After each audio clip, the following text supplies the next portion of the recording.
मन में ये कंफ्यूजन चल रहा है कि क्या टीआरई 4 आएगी या नहीं। दूसरा कंफ्यूजन ये चल रहा है कि क्या टीआरई 4 से पहले एस्टेट होगा या नहीं। दोनों कंफ्यूजन आपका दूर हो जाएगा। लेकिन एक बात आप समझिएगा, बिहार हो या कोई भी देश का ऐसा राज्य हो जहां पे कभी भी वैकेंसी निकालने के लिए आपको उसके लिए या तो ट्विटर कैंपेन करना पड़ता है या उसके लिए जाकर कुछ ना कुछ सरकार से, आयोग से, मंत्री से मिलना पड़ता है। जैसा कि आपको विदित होगा, वह कोई भी बिहार में वैकेंसी निकले, थोड़ा सा ध्यान दीजिएगा। जो आप स्टेट की बात कर रहे हैं उस पर बात करेंगे।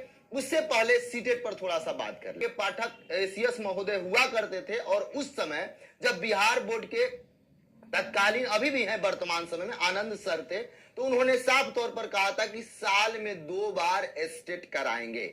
लेकिन अब उन्होंने ये कह रहा है कि नहीं, साल में 2 बार संभव नहीं है।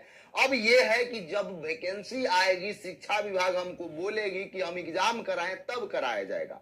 वह एक पात्रता एग्जाम होता है, उसको लेकर शिक्षा विभाग से आप जाते, बात करते या एक लेटर भेजते कि पात्रता एग्जाम कराना है, साल भर हो गया या 6 माह हो गया या 2 साल हो गया, हमको फिर से कराना है। किस किस सब्जेक्ट में करा ले, उसको वैकेंसी से रिलेटेड नहीं किया जाना चाहिए, क्योंकि वह नौकरी नहीं देने के योग्य है। वह नौकरी नहीं किसी को देता है, वह एक योग्यता है। जिसके पास योग्यता रहता है वो आगे की आवेदन करते हैं।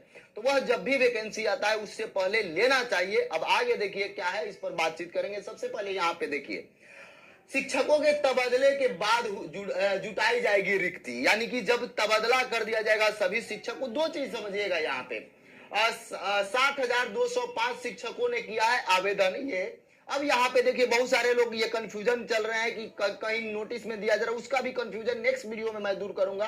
बहुत सारे लोग यूट्यूब पर चला दिए होंगे कि टीआरई 4 की कोई जरूरत नहीं है, टीआरई 4 अब नहीं आएगी, क्योंकि बिहार में जितने शिक्षक हैं जो अनुपात होना चाहिए वो पूरा हो चुका है। वो भी मैं बताऊंगा। कोई अनुपात अभी एक तरीका से देखा जाए तो पूरा नहीं हुआ है। जैसा कि आपको मालूम होता है, सब कुछ आंकड़ा में दिखा दिया जाता है, लेकिन धरातल पर क्या होता है ये आपको मालूम होगा। अभी सब चल रहा है, ट्रांसफर पोस्टिंग हो जाएगा, उसके बाद फिर से गणना किया जाएगा। देखिए, हिंदुस्तान ब्यूरो में शिक्षा विभाग के अपर मुख्य सचिव डॉक्टर S सिद्धार्थ ने कहा, सर अब बताइए इससे बड़ा कोई कौन कहेगा ये बात। S सिद्धार्थ ने कहा कि शिक्षकों के स्थानांतरण का कार्य पूरा होने के बाद नए सिरे से स्कूल और विषयवार शिक्षकों की संख्या जिला से प्राप्त की जाएगी। यानी फिर से प्राप्त किया जाएगा कि आपके स्कूल में कितने शिक्षक हैं, किस विषय के शिक्षक हैं, किस विषय के नहीं है, रिक्ति प्राप्त की जाएगी। उसके बाद सिरे से स्कूल और विषयवार शिक्षकों की रिक्ति प्राप्त की जाएगी। इससे वह साफ हो जाएगा कि अब और कितने शिक्षकों की आवश्यकता है, यानी और कितनी नियुक्ति की जाए कि शिक्षकों की आवश्यकता पूरी हो जाए। आप देखिए जरा, यहाँ सोचिए, नियुक्ति की आवश्यकता, इस स्कूल में कितने पद रिक्त है, और उन्हें यह भी कहा जाएगा कई शिक्षक, प्रधान शिक्षक जो बने हैं वो भी काउंट किया जाएगा, और सब काउंसलिंग अभी उन लोग का चल रहा है। अब जरा सोचिए कैसे टीआरई 4 नहीं आएगा। तो आप जो भी विद्यार्थी हैं, सबसे अधिक समस्या 1 to 5 का होगा, क्योंकि अब उनमें और संख्या बढ़ जाएगा। सबसे इसके बाद समस्या 6 to 8 का होगा, उसमें भी और समस्या बढ़ जाएगा, संख्या बढ़ेगा। इसका कारण क्या है, अब डीएलएड वाले विद्यार्थी भी आवेदन कर देंगे। तो इसलिए अब जो भी विद्यार्थी हैं, सीट का संख्या थोड़ा सा कम होगा, लेकिन लाख से कम नहीं होगा। फिर भी आपको पढ़ना पड़ेगा, इस बात को आप समझिए। एक जो भी मैं देता हूं वो प्रूफ के साथ देता हूं, इस बात को आप समझिएगा। मैं कोई नहीं कि कुछ आकर बांट दिया। तो आपसे मैं कहता हूं, जो भी एजुकेशन से जुड़े हुए व्यक्ति है, वह चाहे आप किसी भी कॉम्पिटिटिव एग्जाम की तैयारी। अब स्टेट को लेकर बात करते हैं। यहाँ पे देखिए साफ तौर पर अब परीक्षा का कोई समय फिक्स नहीं है। आने वाली वैकेंसी को देखते हुए परीक्षा की तिथि घोषित की जाएगी। बिहार बोर्ड के वार्षिक कैलेंडर से भी हटा दिया गया। एसटीटी परीक्षा पिछले साल की भी शामिल की गई थी। अब जरा सोचिए, आनन फानन में सब काम होता है बिहार बोर्ड का। कभी होता है कि कैलेंडर जारी करेंगे, कभी प्रेस कॉन्फ्रेंस किया जाता है और बता दिया जाता है कि साल में 2 बार स्टेट आयोजित करेंगे सीटेट के तर्ज पर। अब देखिए होता क्या है समस्या, अब साल में एक ही बार करा लेते। ये कोई वहां जो रहता है, वहां केंद्र गवर्नमेंट लिख के देती है कि मेरे यहाँ इतना सीट खाली है, आप सीटेट कराइए। यहाँ भी वही कंडीशन होना चाहिए। जैसे क्या होता है, केंद्र गवर्नमेंट सीटेट कराती है, ठीक उसी प्रकार हर स्टेट यानी जो राज्य है वह अपना अपना टेट कराते हैं, वो चाहे बीटेट हो या एस्टेट हो, अपर के लिए इस तरीके से कराया जाता है।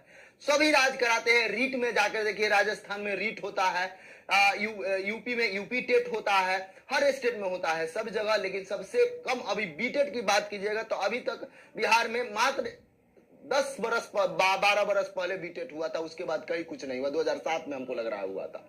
तो जरा सोचिए और देखिए इन्होंने क्या कहा है, इस बात को समझिएगा और आप ही बताइएगा जवाब देकर क्या ऐसा होना चाहिए। दूसरा बात मैं बता रहा हूं, जितने भी विद्यार्थी चाहते हैं कि एस्टेट आयोजित हो टीआरई 4 से पहले, क्योंकि इन लोगों का काउंसलिंग होगा, काउंसलिंग के बाद ज्वाइनिंग होगा, ज्वाइनिंग के बाद फिर से रिक्ति काउंटिंग की जाएगी और रिक्ति काउंटिंग करने के बाद पुनः वैकेंसी दी जाएगी। इसका सबसे बड़ा कारण यह है, अभी आप देखिएगा तिरहुत स्नातक क्षेत्र से नीतीश कुमार का वहां सीट था, वहां से चौथे स्थान पर पहुंच गए। जरा सोचिए, निर्दलीय प्रत्याशी वहां पे शिक्षक जो थे के पाठक, जो उनको हटाए थे, उन पर आरोप लगाए थे, उन्होंने जीत गया। और तो और सबसे बड़ा बात है, 2 अक्टूबर को पार्टी गठित की जाती है और उसके बाद वह पार्टी दूसरे स्थान पर आती है। जरा सोचिए, उस पार्टी यानी प्रशांत किशोर के बारे में मैं बात कर रहा हूं। तो ये लोग को अब जरूर वैकेंसी देना पड़ेगा, ये बात समझ लीजिए। और जितने शिक्षक कार्यरत है उनके लिए कई सारी योजना भी आने वाला है, बाद में मैं इस पर चर्चा करूंगा। देखिए साफ तौर पर बताया गया एस्टेट को लेकर। इस संबंध में बोर्ड के अध्यक्ष ने कहा, आनंद किशोर ने कहा कि अब एस्टेट की परीक्षा वर्ष में 2 बार नहीं होगी। उस समय क्या आप सोचे थे जो बोल दिए थे कि वर्ष में 2 बार होगी? कोई विद्यार्थी डिमांड करने तो नहीं गया था कि वर्ष में 2 बार कराइए। आप ही बोले थे कि जिस तरीका से सीटेट होता है उसी तरीका से एस्टेट भी साल में 2 बार कराएंगे। उसी समय आप जाकर पूछ लेते अधिकारी से, उसी समय शिक्षा विभाग से राय मशवरा ले लेते। आप कमेंट बॉक्स में जरूर कमेंट कीजिएगा। और इसको लेकर मैं बता रहा हूं, जो भी विद्यार्थी हैं आप जाइएगा। देखिए क्या कहा उनका मैं देख रहा हूं। उन्होंने कहा कि जुड़ी हुई और राज्य सरकार द्वारा आने वाली शिक्षकों की वैकेंसी को देखते हुए कराई जाती है। तीसरे चरण की शिक्षक नियुक्ति की प्रक्रिया अब आगे एस्टेट परीक्षा की घोषणा उसी के अनुसार की जाएगी। यानी इन्होंने साफ तौर पर यह भी कहा है कि टीआरई 3 का सभी प्रक्रिया समाप्त हो जाएगा, उसके बाद उसके अनुसार शिक्षा विभाग जैसे रिक्ति का क्या जरूरत है, हमको ये समझ में नहीं आ रहा। शिक्षा विभाग से आप बातचीत करिए, वो अच्छी बात है, लेकिन आप इसमें रिक्ति क्यों जोड़ देते हैं? हमको ये समझिए, थोड़ा सा क्लियर कर देते अध्यक्ष महोदय कि रिक्ति क्यों आप जोड़ते हैं। वो तो बीपीएससी ना रिक्ति जोड़ेगी, बीपीएससी का ना काम है कि कितना रिक्ति है, वो तो नौकरी देती है। आप तो केवल एक क्वालिफिकेशन हम लोग को देते हैं, एक योग्यता आता है जिसके कारण हम लोग 9th 10th 11th 12th में शिक्षक बनने के लिए आवेदन करते हैं। तो ये क्या है, थोड़ा सा समझाइएगा कभी, यदि आप फिर से प्रेस कॉन्फ्रेंस कीजिएगा तो। आगे आइए, द्वारा आने वाली शिक्षकों की वैकेंसी को देखते हुए कराई जाती है। तीसरे चरण की शिक्षक नियुक्ति की प्रक्रिया आगे एस्टेट परीक्षा की घोषणा हुई उसके बाद ही की जाएगी। शिक्षकों की नियुक्ति प्रक्रिया समाप्ति के बाद शिक्षा विभाग द्वारा शिक्षकों के स्वीकृत पदों का आकलन किया जाएगा। इसके बाद आगे देखिए उनका साफ तौर पर कहना है कि जो टीआरई 3 का है वह फाइनल जब हो जाएगा, सब कुछ क्लियर हो जाएगा, उसके बाद यदि शिक्षा विभाग हमको बोलती है, शिक्षा विभाग से हम बातचीत करते हैं, तब हम कराएंगे। तो आप जो भी विद्यार्थी हैं एस्टेट का वेट कर रहे हैं, ये कंफर्म हो जाए कि टीआरई 4 से पहले एस्टेट का आयोजन होगा। यदि उसका आयोजन नहीं होगा तो हम लोग बातचीत करेंगे, हम लोग जाएंगे, मिलेंगे, लेकिन एस्टेट जरूर होना चाहिए। एस्टेट नहीं होगा तो आपका बहुत बड़ा समस्या होगा। ये भी मैं कह रहा हूं कि बीटेट भी करा दिया जाए, क्योंकि 6 to 8 में जो कंप्यूटर शिक्षक की बात हो रही है वो कैसे होगा, उनकी बहाली कैसे की जाएगी, तो बीटेट करा दिया जाए। आगे आइए विद्यार्थी, सभी से मैं बार बार कहूं, और टीआरई 4 को जो खबर चलाया जा रहा है, टीआरई 4 आएगा, आप तैयारी में लग जाए, मजबूती से आपको तैयारी करने की जरूरत है। फिर से मैं कहूंगा, यदि आप चैनल को सब्सक्राइब कर ले, लोगों में शेयर करें। जय हिंद।